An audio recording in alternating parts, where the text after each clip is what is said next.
From the rising of the sun to its going down, the Lord's name is to be praised.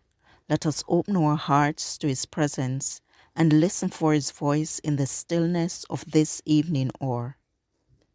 Our evening sacrifice, the desire of ages, chapter 37, the first Evangelists, May 10th. Anywhere with Jesus I can go to sleep, when the darkening shadows round about me creep, knowing I shall wake and never more to roam.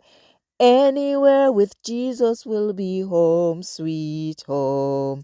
Anywhere, anywhere, there I cannot know.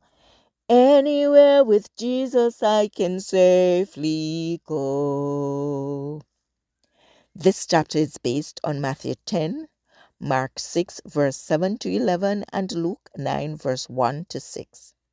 Also I say unto you, whosoever shall confess me before men, him shall the Son of Man also confess before the angels of God. But he that denieth me before men shall be denied before the angels of God. Luke 12, verses 8 and 9.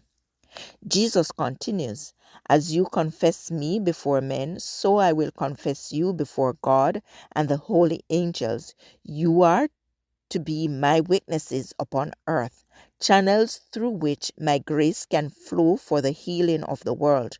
So I will be your representative in heaven. The Father beholds not your faulty character, but he sees you as clothed in my perfection. I am the medium through which heaven's blessings shall come to you, and everyone who confesses me by sharing my sacrifice for the lost shall be confessed as a sharer in the glory and joy of the redeemed. He who would confess Christ must have Christ abiding in him. He cannot communicate that which he has not received.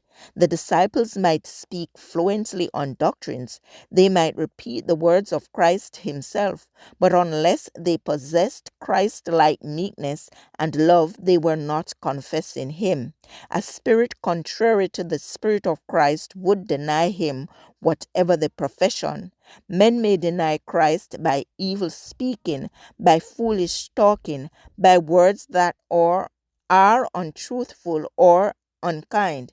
They may deny him by shunning life's burdens, by the pursuit of sinful pleasure. They may deny him by conforming to the world, by uncourteous behavior, by the love of their own opinions, by justifying self, by cherishing doubt, borrowing trouble, and dwelling in darkness. In all these ways, they declare that Christ is not in them. And whosoever shall deny me before men, he says, him will I also deny before my Father which is in heaven. The Savior bade his disciples not to hope that the world's enmity to the gospel would be overcome, and that after a time its opposition would cease. He said, I came not to send peace, but a sword. This creating of strife is not the effect of the gospel, but the result of opposition to it. Of all persecution, the hardest to bear is variance in the home, the estrangement of dearest earthly friends. But Jesus declares, he that loveth father or mother more than me is not worthy of me, and he that loveth son or daughter more than me is not worthy of me, and he that taketh not his cross and followeth after me is not worthy of me. The mission of Christ's servants is a high honor and a sacred trust. He that receiveth you, he says, receiveth me, and he that receiveth me receiveth him that sent me. No act of kindness shown to them in his name will fail to be recognized and rewarded, and in the same tender recognition he includes the feeblest and lowliest of the family of God.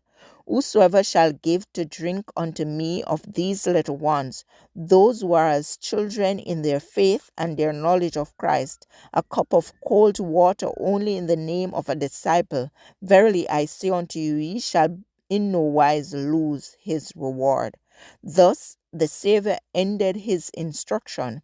In the name of Christ, the chosen 12 went out as he had gone to preach the gospel to the poor, to heal the brokenhearted, to preach deliverance to the captives and recovering of sight to the blind, to set at liberty them that are bruised, to preach the acceptable year of the Lord. Luke 4 verses 18 and 19. This passage was taken from The Desire of Ages, page 357 to 358, Pacific Press Publishing Association, copyright 2005, or Evening Sacrifice, May 10th. I encourage you to connect with God and receive strength to overcome obstacles each day. Thank you for listening. Please join us tomorrow as we offer up our evening sacrifice.